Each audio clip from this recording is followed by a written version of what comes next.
Welcome, man, to the Texans on 3.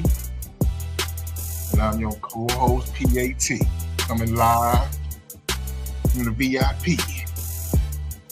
Great off-season so far. Off to the races. Nick out here fighting for his job, swinging left and right.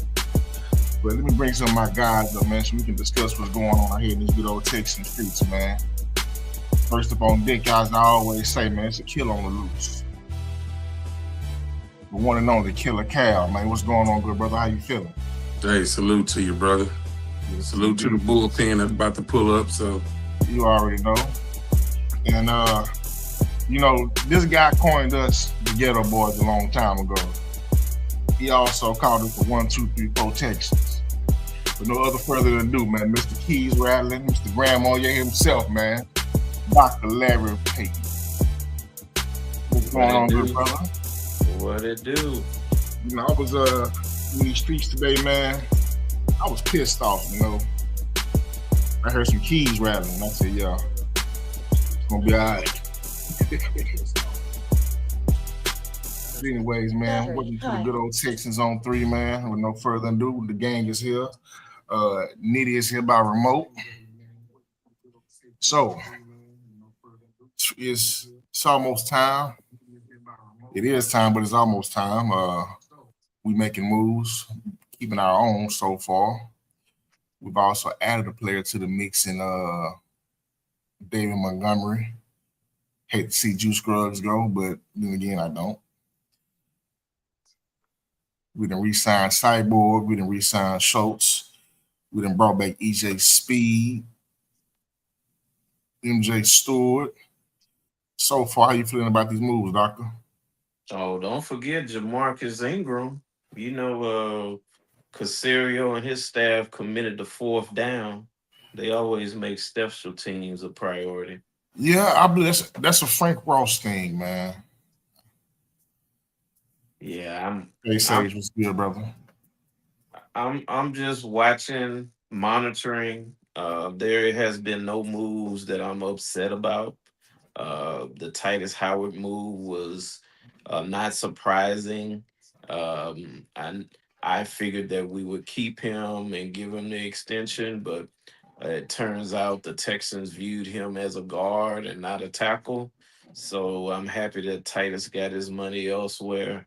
Hopefully him and this DW4 can get their careers back on track. This is the last year on his contract with Cleveland as well. Yeah. I look for him to ball out this year. At least I hope he ball out this year. Yeah, I think he has every opportunity to have a resurgence. But as far as Casario, thus far, nothing surprising. I think that many had predicted all of these extensions and restructures.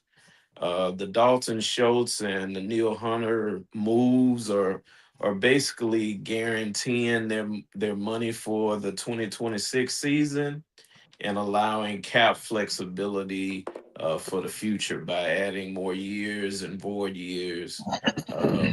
It spreads that salary for 2026 out a bit. A lot of teams are doing that this offseason, I've noticed. Yeah, I mean, the Saints had been doing it for like 15 years in a row.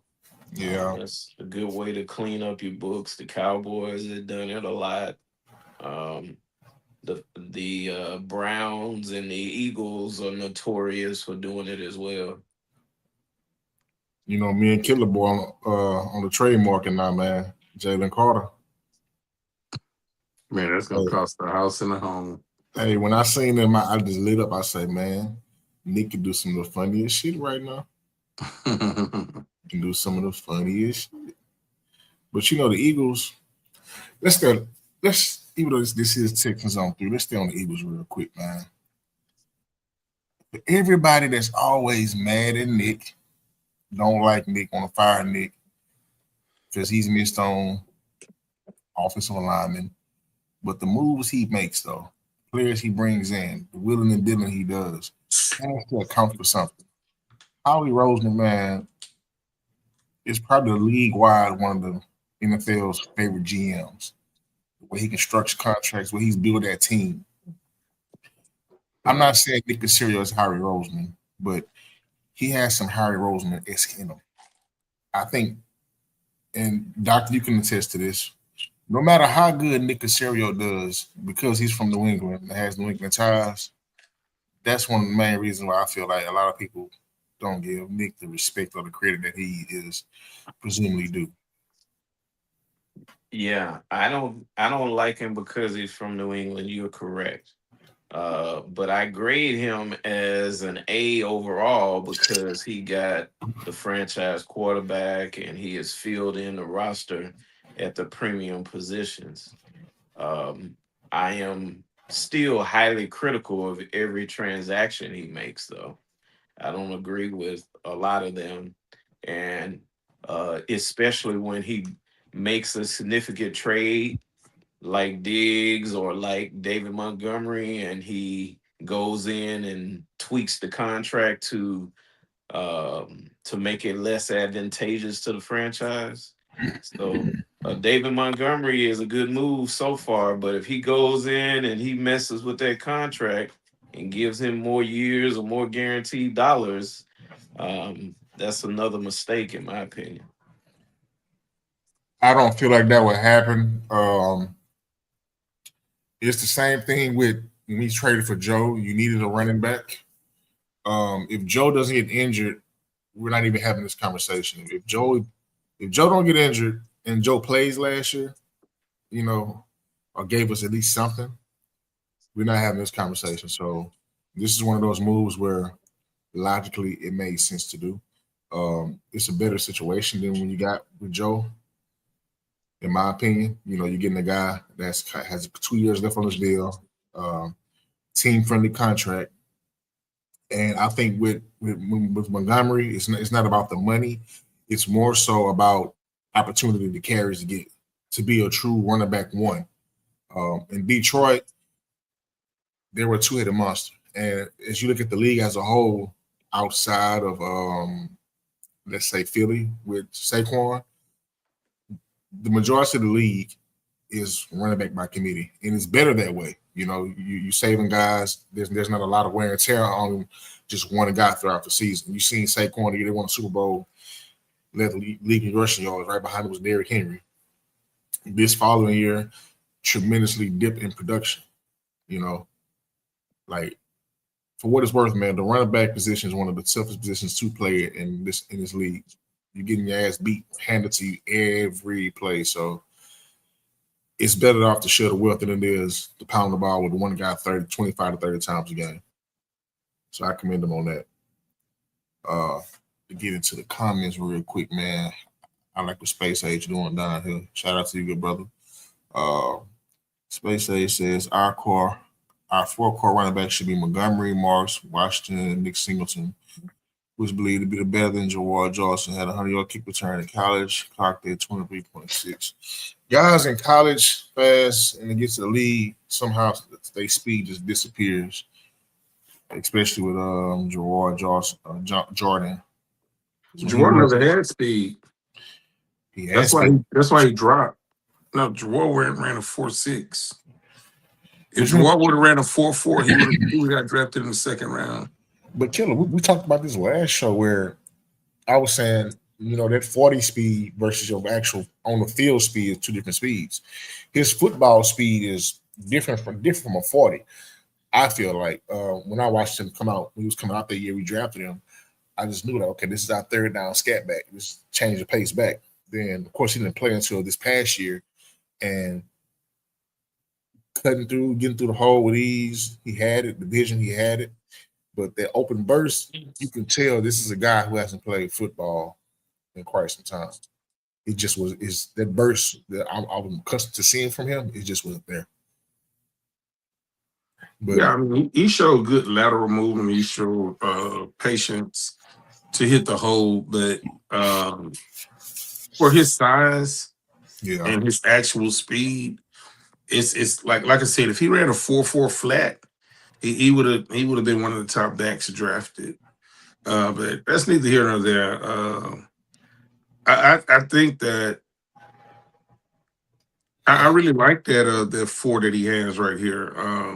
Let me say this, man. I'm a fan of He's good at Lackville. Lackville say he ran a 4.5. 459, 459 and a half and 3/4. And 3-4. Yeah, man. uh, let me say He's this: running that 90 running bucks. back room with Singleton, like a Washington Jr. In my opinion, can change. A healthy Mike Washington Jr. can change the history of being one of the great backs in Texas history. I mean, when you think about it, man, 25-year history, and we don't have. I don't think we have a 7,000 yard rusher. I think Aaron Foss is stuck at about 60 something, 6,000. Of You course, know, but he's the lead. He's our franchise leader. with about 6,000 yards. What I'm saying, Yeah. a 7,000 yard rusher. Like I think probably every team in the NFL probably have one. That's what I say about our tight ends and our running backs. This organization, for some reason, has never prioritized those two positions. When I say prioritize, meaning we're gonna go tight end first. We need a tight end. We're gonna get one. Our philosophy under I'm gonna say four regimes have always been well, Nick Casario kind of changed it a little bit, but we always had the philosophy of letting the player fall to us or believing what the status quo says and say, well, you can't draft a running back here because running back lose value and they only gonna last 3 years in the league. And but when you do find that running back, he can change your whole entire franchise. I think Mike has that. I'm talking. I said Mike like I know the cat. Yeah, little Mike. I think he can change the whole trajectory of how this our running back room will be. We wouldn't even be looking at anybody else because I really feel like he's a true 20 carries a game type of player. You know, so that everybody else in the running back room besides British Brooks, I'm not impressed with. And that includes everybody's favorite. And I'm not going to call his name because I don't slander no Texans player, but everybody just act like this guy is just like he's going to do big things. He may do it. It was his first year last year, but everybody keep penciling him in as if he's going to be a definite contributor. I don't know. I just wait and see. And who is that? Woody. Woody. Man, I didn't call a man name. Y'all just gonna call it. I just needed to be clear. I mean, Woody Yeah, is it's Woody Marks. Everybody's big fan favorites of Woody Marks, and I think I have to be fair, man. And I always try to be fair in my assessment. I wasn't as impressed as our fans were last year. I mean, because we needed something to cheer for, and our running back room was horrible.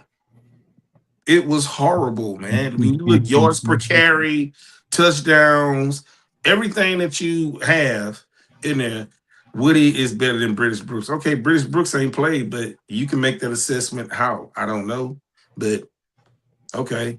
Right now he is, but Woody Marks is not a top 40 running back in the league, so that means we didn't have a starter none last year.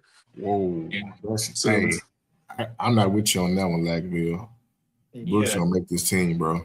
He I mean, he wasn't might. supposed I to mean, but be. you know what? Sometimes you might get cut because the running back room. I mean, it might not be for you. It doesn't mean that you're not good or you're not talented. I The mean, only from what I way seen coming out of Carolina and the little bit that I've seen on film, I think the guy has something. the Woody only way was Brooks gonna supposed to make this be. team, bro, if we Woody draft two running backs. is and was and is supposed to be our third down back, change of pace back. He's not supposed to be the starter. Yeah, I Uh, agree. Casario failed getting a legitimate starter when he found out Joe Mixon wasn't going to be available. I Uh, agree. and so I'm not putting that on the player at all. He is what he is. He is a legitimate change of pace third down back. Um, and David Montgomery should be the number one back without a doubt. But he is not a top running back. It's uh, from an acquisition standpoint, it's a cost savings. Um, but it is not a home run acquisition. It is maybe a double. Yeah. Um, I think David Montgomery he gonna surprise a lot of people next year. Oh, I'm gonna go and say it now. Let me get ahead of the crowd. Montgomery will have 10 plus touchdowns and 1,200 yards from scrimmage. I would say more than 1,200 yards from scrimmage. I'm gonna just say 12. David gonna be pushing 1,500 yards from scrimmage. Excuse me. I only say 12 because they're not gonna use him how we did Mixon. At times, yeah. But this is also with the expectation that this offensive line has improved by adding key pieces, whether it's free agency or draft. And the next component would be, does Nick Caley actually take a step forward in year two for his play calling, knowing what to do? Because Woody is the perfect back to throw the ball to. He's your receiving back. That's what he was known for coming out of college. You didn't throw him the ball enough last year. So Right. there's just something to keep my eye on. But Montgomery out the gate, 10 plus touchdowns, 1,200 total yards from scrimmage. And I would say 1,000 yards rushing, keep it simple. I think people really like. I'm reading Space Age, and I love the way he contributes. Shout out to Lackville too. It's my He guy, say man. he doesn't need 1,200 yards. Y'all do people on 17 games? I pulled this up. If I told you, man, our starting running back was averaging, You only need uh, 62 yards a game. if he was averaging 58, 59 yards a game for 17 games. I mean, just play quarter 1 through 4, and every game he was right at that, 59 yards a game. You'll say, the hell is that? What I mean by that is when people get excited behind 1,000-yard rusher, I think you're just doing what you're paid to do.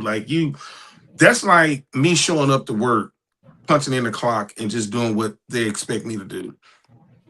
58 yards a game is not nothing. So when people say 1,000-yard rusher, it 62. means something when you put it together 5, 6, 7, 8, 9 times in a row. Oh, shit.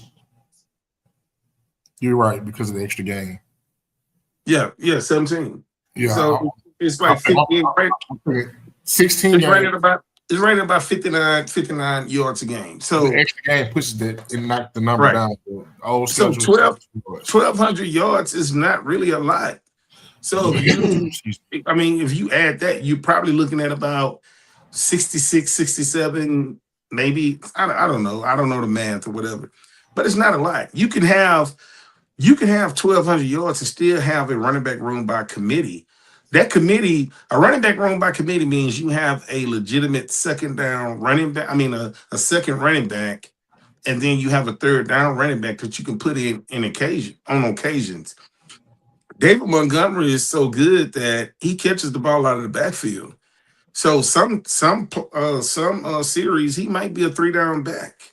Mm-hmm. So I mean a running back room by committee doesn't necessarily means that, and I'm not preaching to as if you don't know, but if David gets me 17 yards 17 carries a game, then my second running back should have at least between 7 and 10, and the third running back may get a little bit after that. But I think you really want to run the ball 30 plus times a game.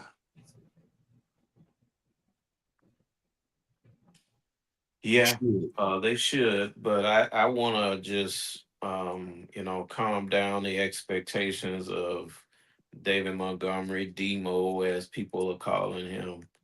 We just need him to be better than what we had last year and consistent, especially in the red zone and short yardage.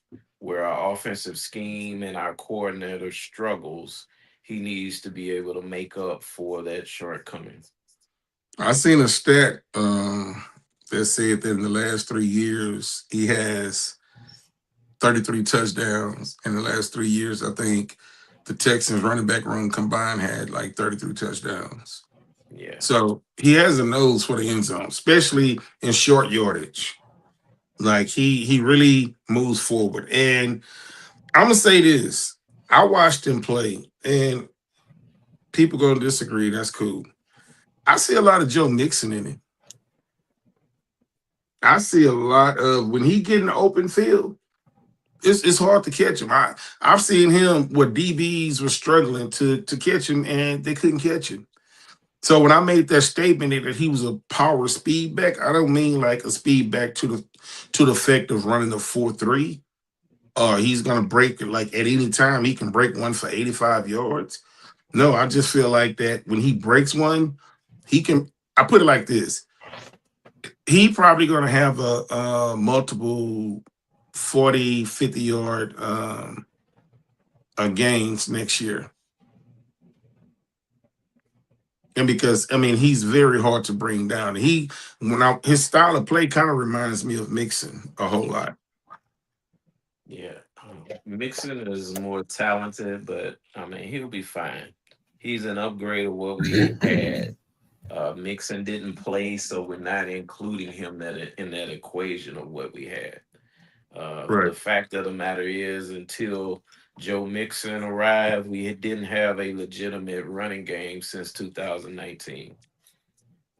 Who was that? Carlos Hyde. Carlos Hyde, raw naked Hyde, of 1 year. Oh, Yeah. 50 Cent running the ball.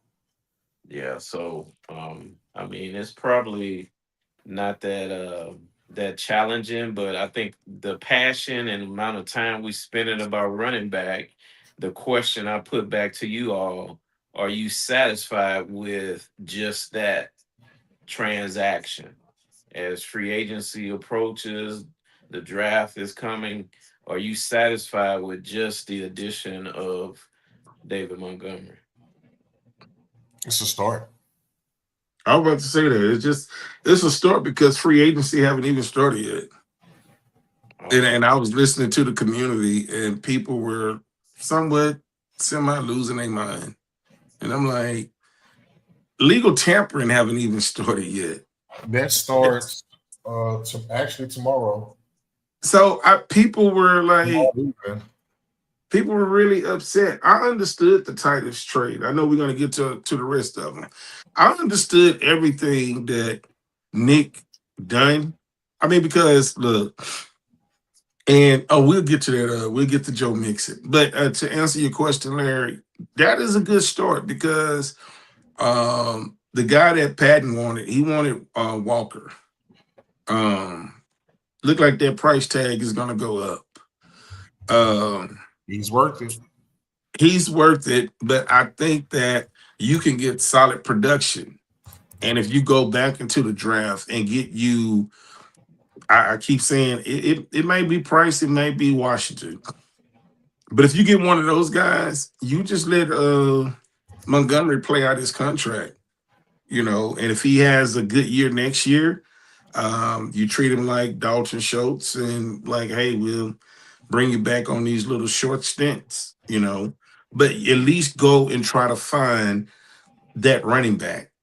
I don't care if it's in the second round with Price or, I mean, who knows? But at least try to go find that running back. So right now, I'm okay with what's going on so far. So you are sounds like you are aligned with me that Montgomery is not enough. You still running back still needs to be a priority in a day one, day two draft pick as well. Yeah, because I said that we had the worst running back room in the NFL last year. And so adding Montgomery don't make you middle of the pack. Yeah. It don't even put you there. Because No, Montgomery alone is not enough.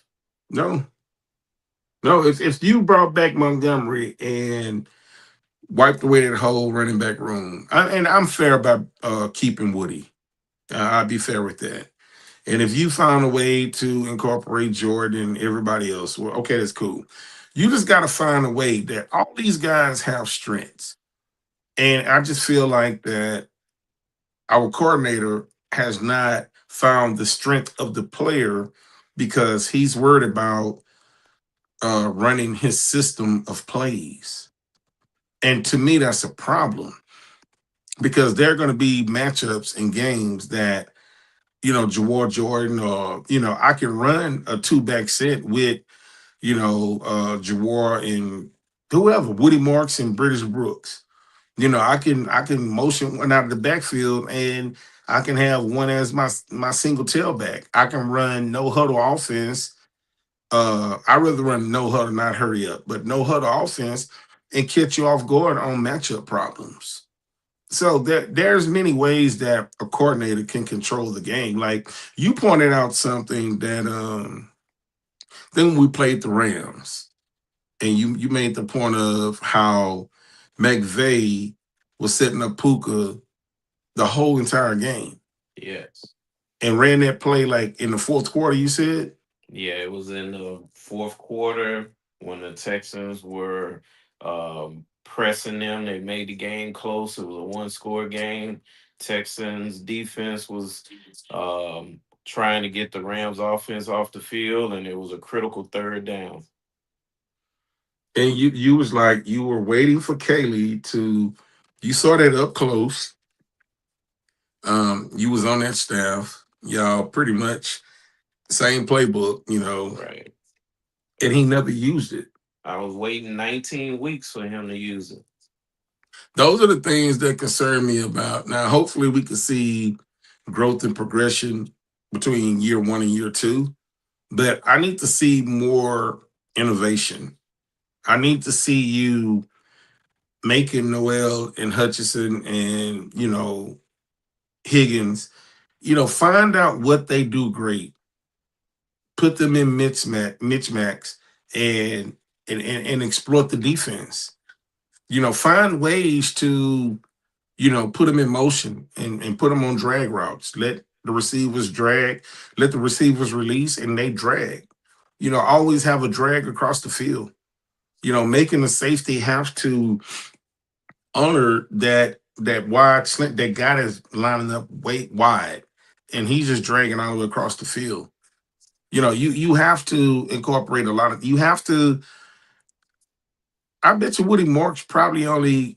I would be willing to bet that Woody Marks didn't even get 30 targets out of the backfield last year. Agreed.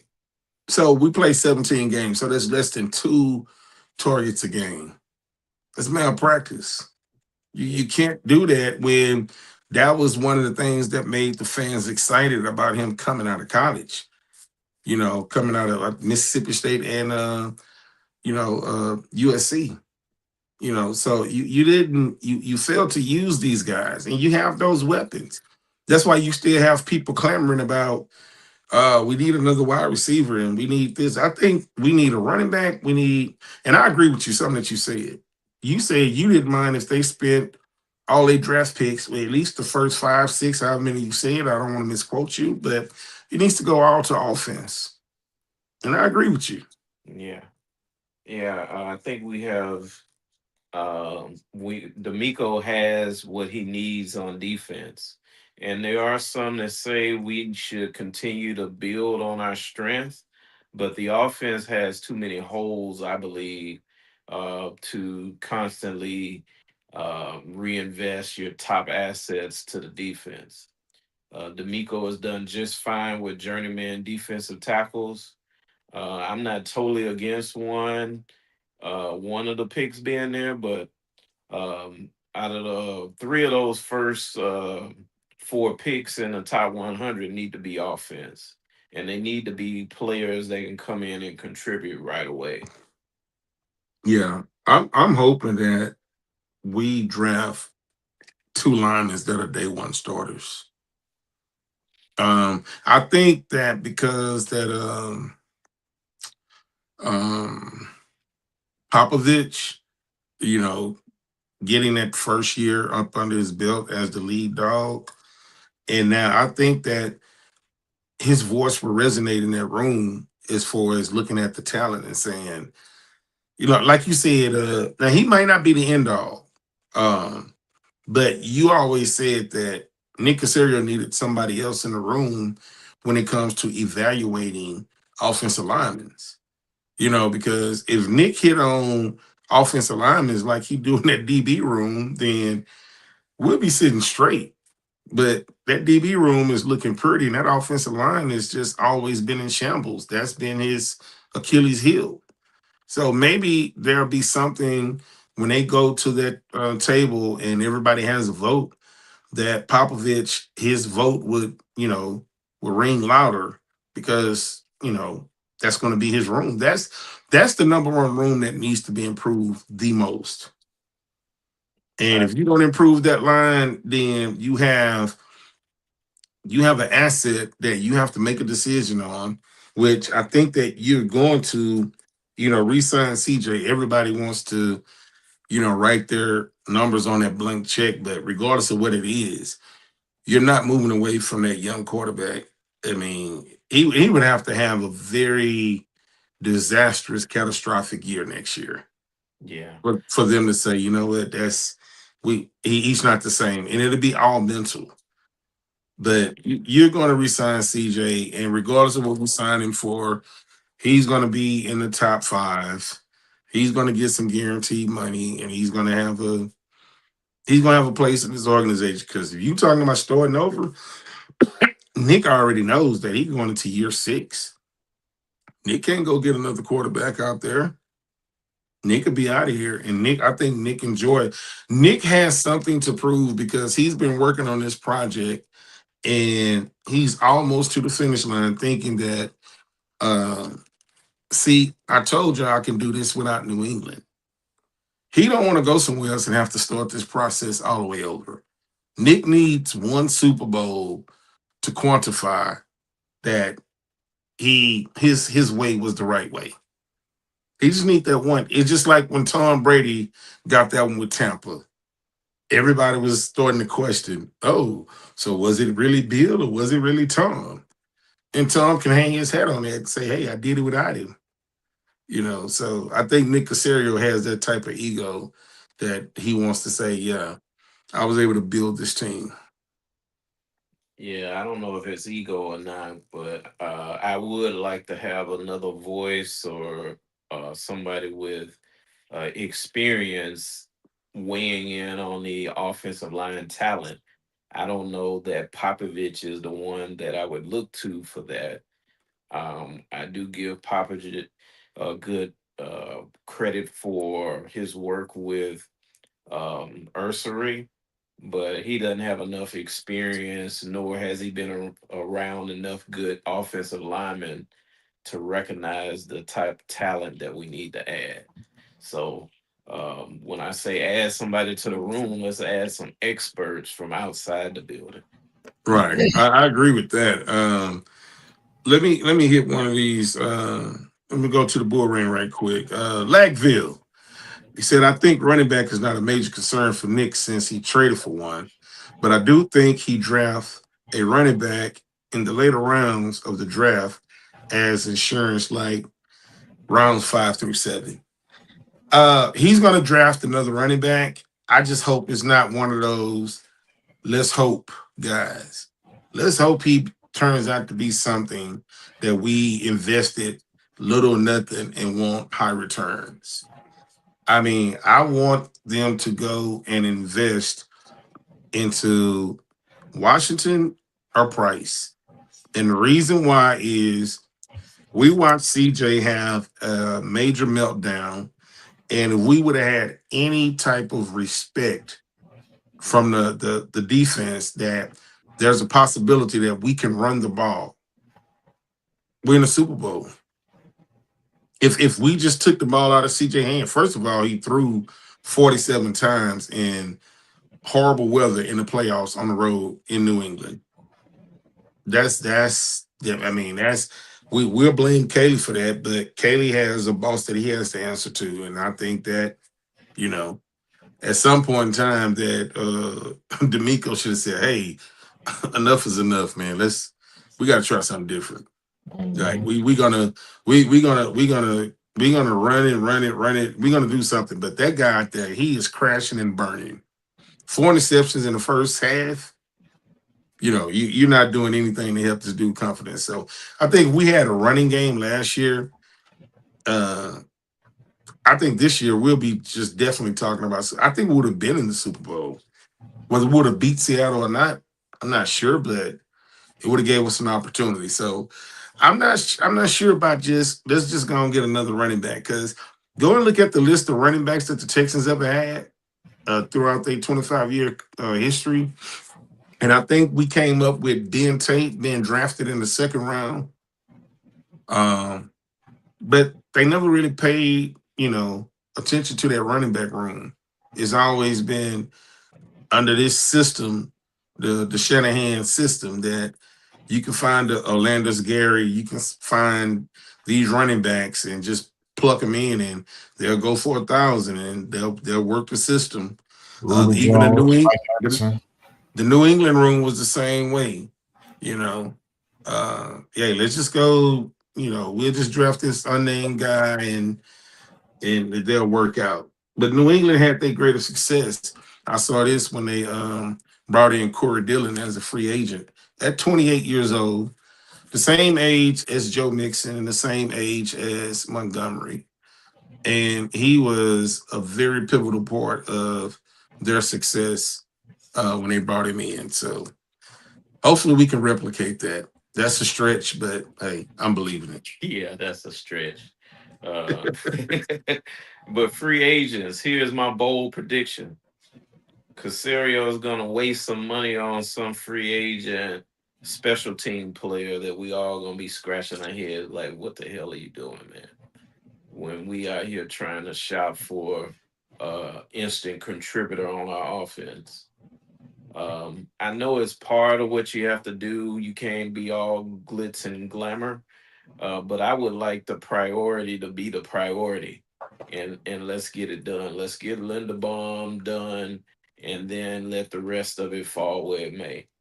Um, I don't care for philosophy where you're going out and you're signing the Nick Naumans and Lonnie Johnson and um these special team guys on the first day. Let's go after the big dog and let's get our team well rounded in the first couple of days. it. Hey, let me speak up because I hear people talk about this, and people were upset because people are under the assumption that, and I'm not talking about you, but I know where you going with that when you said that. People are under the assumption that your first signing is your priority signing.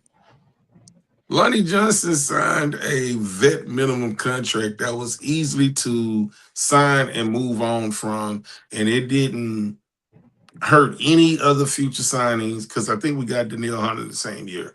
So it didn't hurt. It didn't hurt anything, but it was just one of them things that they were ready to sign. We got it. The numbers were like probably under $1 million. Let's just go ahead and get this out of the way. And I think that fans, when that first day of free agency started, I think it's at midnight, and people be looking at it, and it's like, man, who they gonna sign? Are they gonna sign this? They gonna sign that? And then Lonnie Johnson names pop up, and people say, "Oh man, that was the priority."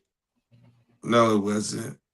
It was just a signing. It was other things that he was working on. So I just find it funny when you brought that up because I heard that Lonnie Johnson thing several times. Well, that's what I'm saying. Save that. Don't announce that.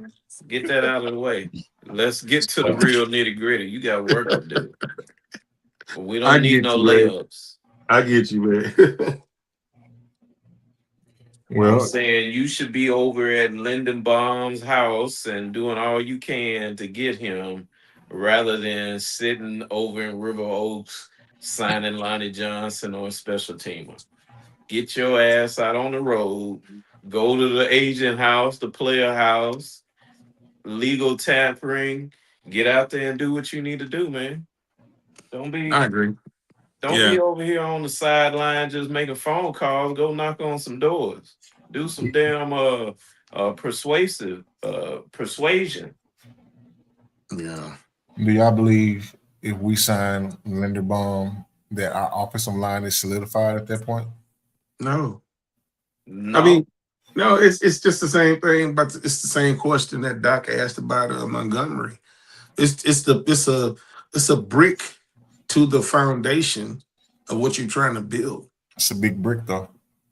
Yeah, it's a big brick. And you go back and you get another brick or two more other bricks that put it like this, man. I know we're kind of and I'm included that we're kind of iffy about Nick selecting linemen, but I think that man, you get Lindenbaum, I'm going straight interior. My first pick, it as much as I want anything else, it has to be an interior lineman because And yeah, Carol, let me qualify that. What Linderbaum, let me get his name right. Linderbaum does is that now that center is taken care of, and now I am more open to bringing in rookies next to him, playing next to a second year left tackle and whoever wins the job at right tackle. I right. am more comfortable with the player alignment and them being able to be on the same page with a captain in the middle of that ship, like a proven young reliable player like Linderbaum. I agree. I mean, and he will be the centerpiece, the anchor. Um, his his win rate at protecting the quarterback, like I think it was like number one, and I think we was last in the league. So that would immediately make the start of your interior pretty good. You go back and whoever you got to get, Hanakor, I can't pronounce his name right. Yeah, Max Ohanacore. You get him, and and I would just try because I say it once again, the Texans their running philosophy is right up the gut. And right up the gut is the center is right behind the center is the zero. And on each side of the center, that's the one and the two hole. One is the odd side, two is the even side. And the Texans run between the zero, one, and two a lot. They run right. CJ just turns around, give the ball, and they run straight up through the middle. Montgomery has a lot of good runs from that, um, in that running style. So they have to find a way to. You went and made a trade for this guy, so you have to not only um, get somebody that's going to help his running style and what he's familiar with, but that interior is what's going to help CJ also.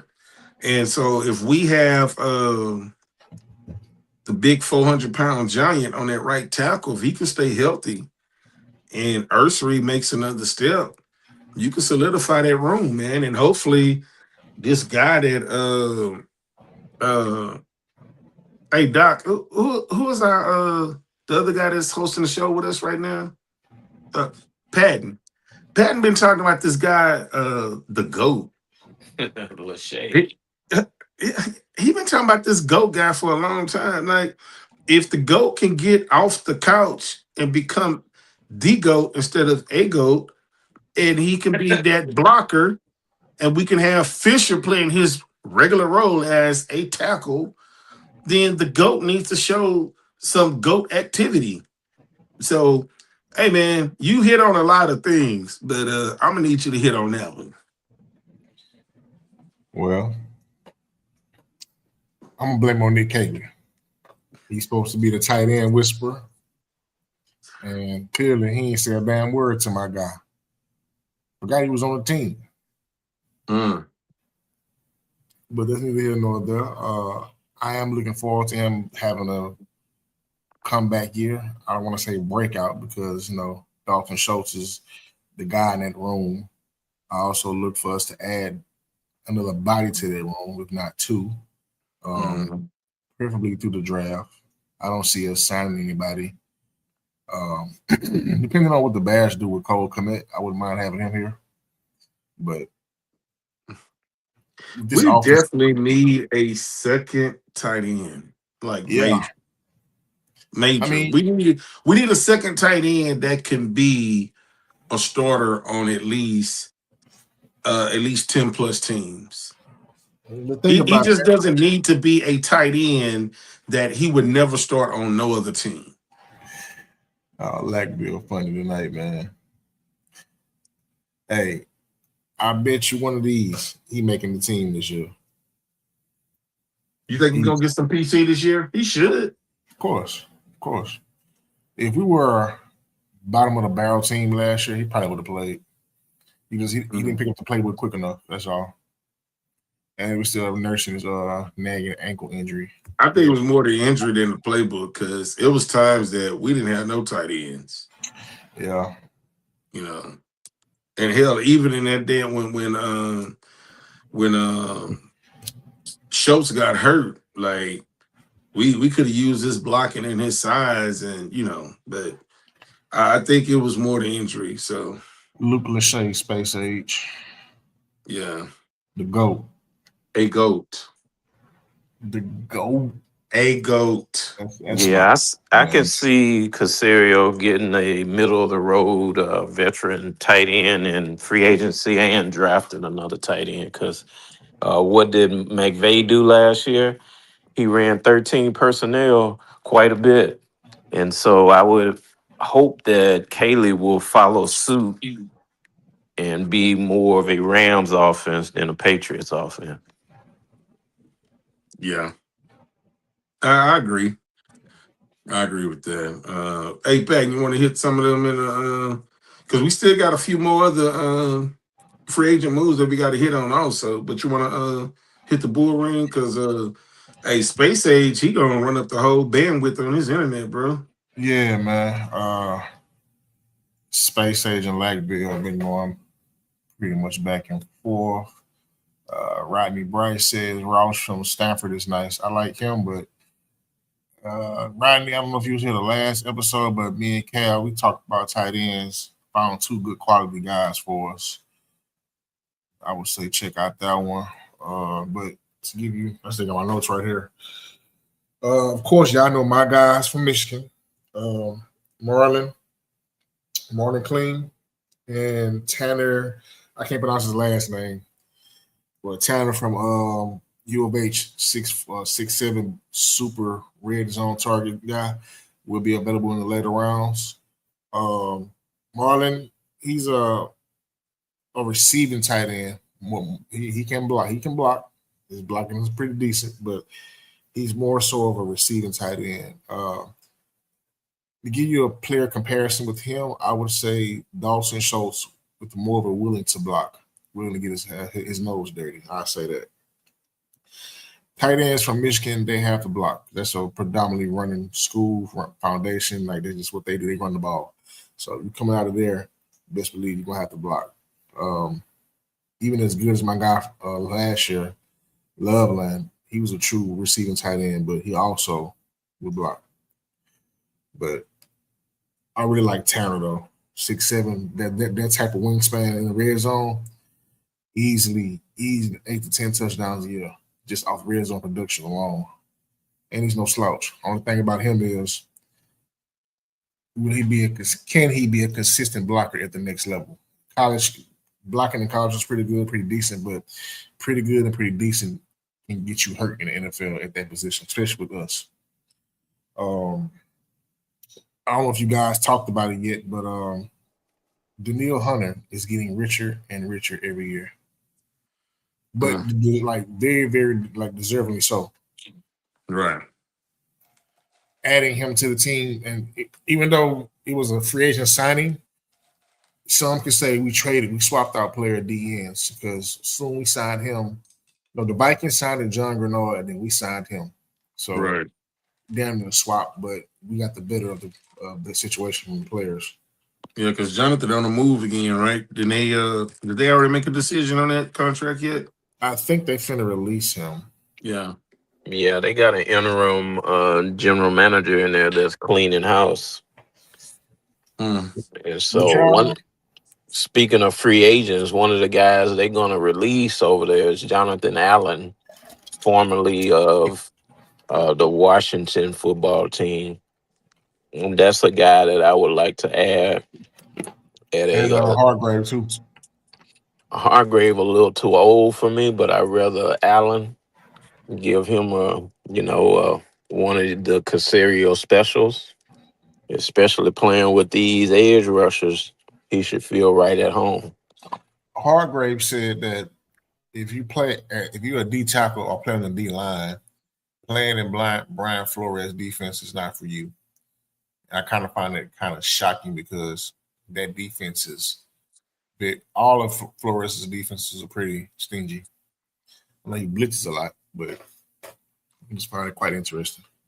I don't watch enough Vikings games or Flores games to give you a breakdown synopsis on it, but I just find it pretty interesting. Well, how you guys feel about kicking the tires on Blake Cashman if he becomes available? Mm. I mean, he was all world for us. Yeah, how old is Blake Cashman? Like, he's still pretty young, right? Maybe 26, 27. 27, 28 maybe. Uh, I don't think we're going to go into the draft and get that, that linebacker. But we need to start addressing that linebacker room also. Speed is, I know that's one person we haven't hit on yet, but and one thing I remember about EJ Speed, so many people in the community was like, oh, well, he's gonna be not holding the clipboard, but he'll be playing special teams, and I don't know why he chose the Texans. But if you go back, and I need to go back and clip it. I said him and his agent looked at that linebacker room and was very unimpressed, Mm-hmm. especially playing in the same division, seeing these guys twice a year for a long time. And so we thought that Christian Harris, um, Aziz, and Toto was like, okay, we all thought that was the three that was going to come in and be set. So why is this dude coming in signing a 1 year, I think it was 3.5 or maybe 5 million with total, incentives? And it was like, but that's puzzling. Like, you could have went anywhere Mm-hmm. else. He looked at that linebacker room and said, man, I'm probably better than everybody that's over Yes. there, and gambled. And it looked like he finna cash out, which he's in. And, Christian Harris would possibly be looking for a new home. So, Oh, uh, he is. yeah, That's over. That Tennessee. experience is over with. He going to Tennessee. I mean, he's we know how going to that San goes. Francisco. You know, Sala went to Tennessee as a yeah. head coach, right? Yeah. So San Francisco ain't running that same defense. They got a Mm. new coordinator. Mm. Tennessee will be, yeah. So one name nobody is talking about, this EJ Speed re-signing is a good move. But it also brings up Henry To'oTo'o. He's going into the final year of his rookie deal, and he was the starter the last 2 years. Yeah. Now, I I'm not saying you need or you must pay him. I would make him play it out because I just think he's a just a guy. But what does that signal if you bring back his backup player for 5.5, 6.5 million, and Henry's still playing on his rookie deal? That ain't really good business. So look out for something in that area. What you think, Pat? I got a thought on that. it's not a bad move. It's actually a good move because you know that you don't know what you're going to get from Harris. So here's a guy, veteran, experience. You know, Can play special teams because that's a big thing here, apparently. But a reliable guy, always available. The best ability is availability, and he's always available. And he's consistent. He's not no all pro world beater. Like, he's what you need. A key component within this defense. Plug and play guy. With Henry T, um, he has progressed every year. This has to be the year, and you know how most players are in every sport. When it's contract time, they turn the best player at their position. It's time to get paid. I look for Henry T to go out here and ball the fuck out and get a bag from somewhere else. It's just not going to be from us. And then going to next year, this time, we'll be looking at linebackers, most definitely. So, um, I That's do. my thought. That was exactly my thought. Man, I think he's going to have a great year. He's going to ball out, and he's going to cash a check somewhere else. yeah, and he'll come back down So, here. so do you think it's a mistake if Casario extend him? Yeah, I wouldn't extend him. I don't think it's a mistake. I think it's just going to be elimination by numbers because we have some very good players that we're going to have to address, and so every year, first of all, a lot of people say, well, you can work the salary cap and pay anybody that you want. That's like the craziest thing because every single year, good players from good teams move on. You got Lassiter that's like, I made the comment that, hey man, I'll move him to safety. But if Lassiter's like, I want to play cornerback, Lassiter will be a number one cornerback on a lot of teams because of his resume. Kalen Bullock his resume is starting out real strong. So you got Nico Collins. He took a friendly deal. He comes out and ball out and be healthy. You got to address him. Of course, you got CJ and Will. So you got a lot of big contracts. So there's no way that if every player played up to their potential, you can't sign anybody. So Toto is one of those guys that it's like we're gonna have to move on. It's like Titus Howard. Titus Howard was functional for you. He could play four positions, but the plan was already set in place that when we draft Ursery, we're gonna move on from him. Just like when we drafted Fisher, we're gonna move on from Tunsil. So the plan is still in place. So I think with Toto, it's going to be one of those things. We drafted you in the fifth round. We got value for you. We got value, on field value. Starter for 2 years. That's great for a fifth round pick. And if you have to move on, then you trust your scouting department to go find you another Toto or someone that's better. What's going on, Brandon? Nico is not going nowhere. Nico will be a Texan for life. Hallelujah. There is a God. I'm putting that in the universe right now. Yes, he did. Yes, he did. Yes, he did. But, Nico needs to be here. That's my guy. I disagree. If Nico don't, Mute that mic over there, man. I'm about to get my keys, man. if Nico don't play a full season, he getting traded. Who won? I just need Nico in the playoffs, man. Finally. I need Nico in the playoffs. Finally. I'm tired of that James Harden regular season shit. Hey, watch him off on James Harden too, man. I'm just saying, man. Man, yeah, I'm just an H-Town fan, man. I'm just a fan. We know. I fan out. The shit burn. If you gonna walk in there to see if anybody else in there, everybody outside. Hey man, that's disrespectful. Hey, thank y'all for joining. Good night. There you are, boy. Hello. Yeah, get out of here. Hello. We all out here. Are you sure? Cal ended the show for us talking about Nico. Yeah, well, with no further ado, we already at an hour anyway. So, who else that we missing on Nick? What Nick moves? Let's do a rapid fire. What are the moves he made? Resign MJ Stewart to a 1-year deal. Good, solid. That's solid. That's depth for depth.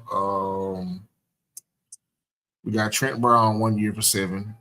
It's not bad. I hope he gets his weight down so he can be more productive for us. Yes, yes. We re-signed, not re-signed, but gave Dalton Schultz an extension.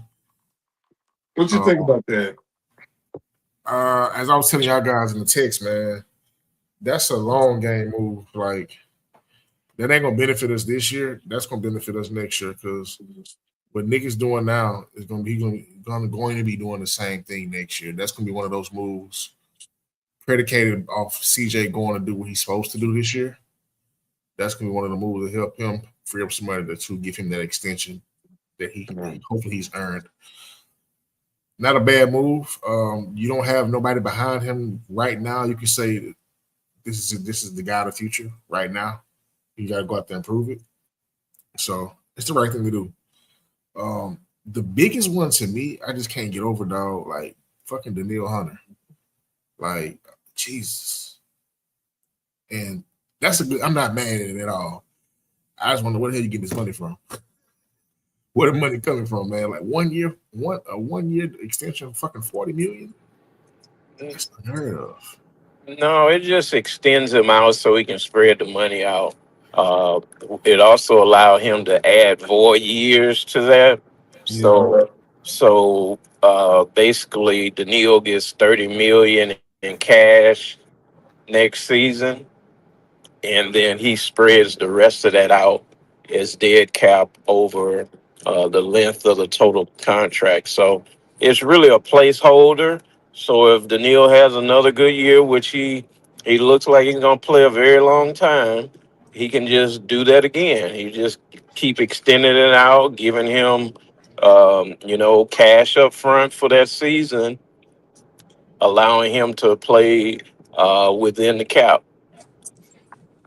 I'd be willing to bet that this is probably the last time that they do it for him because I think that they'll be looking for his replacement, and they're not going to get it in this draft. Um, but it's not good. I think next year, yeah, because if he's getting 40, we already know Will is gonna get stupid paper, bro.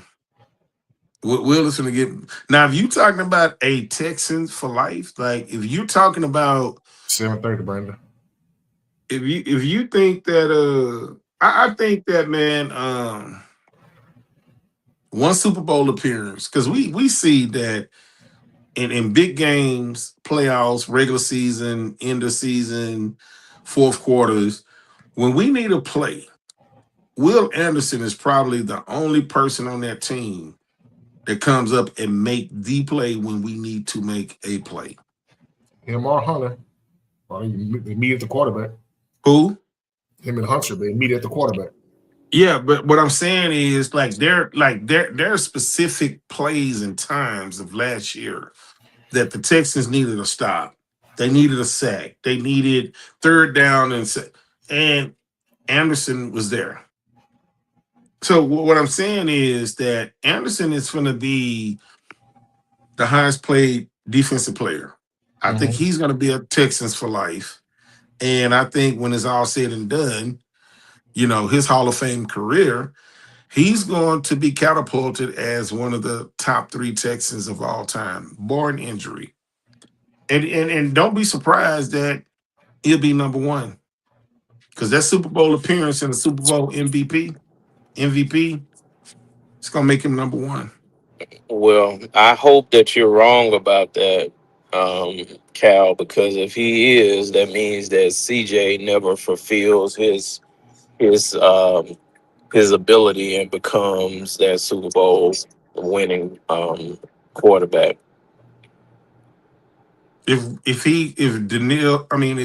Will Anderson is Super Bowl MVP, that means we won. No, you said that Will Anderson will be the top three in the franchise. So Yeah. Andre and JJ got number one and two. No, So if JJ we JJ will be moved down the list because Daniil will be there. no, So he will be number 3 as for now. But a Super Bowl winning quarterback, and then we just talking about one. CJ win the Super Bowl, then He he's going becomes number one. he No. can become number one. But Will Anderson, I think, if we played the Super Bowl next year, if you ask me who would be the MVP because of what I've seen, the NFL normally like to give it to the quarterback, and it'd be a great story for CJ. One of the worst playoff performances that in history to one of the greatest playoff performances. That'd be like storybook. I just think that what we've seen on the field, when it's time to make a play, Will Anderson make a play. So I think CJ is going to have he's going to be in that record book. I just think that I can count on Will Anderson. I can count on Will Anderson to come up and make a stop right now more than I can count on CJ to make a throw. I agree at this moment that Will is solidified his career. CJ got to be in the lab, improving his not only his mechanics, his knowledge of this scheme, but getting back his superpower of accuracy. That Yeah, is that disappeared last year. right. Only time will tell if CJ gets it together. Truthfully, Yeah. I'm not upset or hungover by his playoff performance, but for me, I don't care to talk about that man as much until I see improvement. I still have that disdain, this horrible taste in my mouth when I see him on TV doing shit like, bro, go throw the football somewhere. I don't want to see you no ceremonies. I don't want to see you in the basketball games. I don't want to see you nowhere. Go to the gym, get your receivers, go to fucking work. Prove to the city that you worth whatever it is you're gonna ask for. Prove you worth that blank check. Until then, I don't want to see your ass. Matter of fact, when Madden come out, I'm gonna trade his ass until he do better. So Mhm. that's just my stance on the CJ thing, man. I gotta call it how I see it, bro. So Hey, well, I know we're hitting our time limit. Just rapid fire. What free agents do you all want? I just have two. That's Tyler Linderbaum, and I also want to get um, a wide receiver. I like Romeo Dobbs, but that price tag may be going up. I don't know what y'all seeing on your dogs. I just don't get it. Um, Linderbaum for me. I am out on all of the offensive linemen for the Browns. Batito is going to retire. Wyatt Teller has been regressing the past 2 years, and he's dealt with injuries. Um, if you do bring in Wyatt, it got to be a real team friendly deal. Do not break the back on him. I would love to have Ingram back. They had Ingram in right guard. If you can bring him back and let the bomb and draft your left guard and go find your tackle, I'd be happy. Um, Linderbaum is just the one that I want. I think that starts the foundation. I think everything else after that is just going to fall in line. But um, we get that center quarterback connection, and CJ is very confident that he's protected on that interior. I'll be happy with that, man. Makes the most sense. Somebody else put it. Who put in the? Because I went away from the page. Somebody said Keenan Allen. Brandon. Who? Brandon. Who? Mm. I'd rather bring back Diggs on a friendly contract. Nope. Mm. Mm-mm. Lay your ass back. Somebody said you lost the Super Bowl, you lost your gal, and you got fired. Hmm. So you going through it right now, man. Yeah, he cashed it, but he cashed the check though. So Nah, Diggs fuck right end up in Baltimore, man. Struggling with Lamar ass. oh man, he go over there. I mean, You gonna get I about don't 30 know. pitches. I ain't worried about them, but hey. Yeah, man. But shit, we already passed the hour though, man. Start these good old little shout outs, man. We're gonna get up out of here. And so, Brandon, shout out to you. You know, you was late today. I know you was probably busy doing what you be doing. And shout out to Space Age, man. Good friend of the show, always showing up. Mr. Rodney Bryce, man, shout out to you. Shout out to my mom. She pulled up. Shout out to Lackville. Finally good to have you back, good brother. Dorsey Spencer, shout out to you. And I believe Dr. Pate was in the bull ring as well. And he was on the show. Man, working twice as hard, man. And I want to say that shit, man, about good 30 people in the room. Hey, I'm going to tell y'all, man, for all the 30 that's watching, y'all got to comment, man.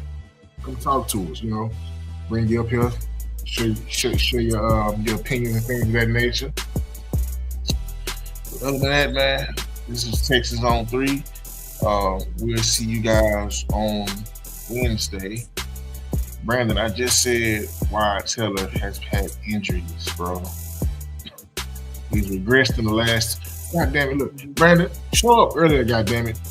But look, Wyatt Teller has regressed in the last 2 years, and he's had some nasty injuries. I don't know if Ricky would motivate him. He's already at the end of his career where he then got paid. He might come in and do something. I don't know, but hey. If you're gonna take one of them good old Nick specials, 1 year $4 million, 1 year $5 million, I'll take it. But until then, my good people, man, see y'all guys on Wednesday. Peace. Don't forget to set your clocks. Oh yeah, time go back in a little bit. No, go forward. Spring forward. Fuck it. When the sun come up, you know what time it is. And with that being said, we out.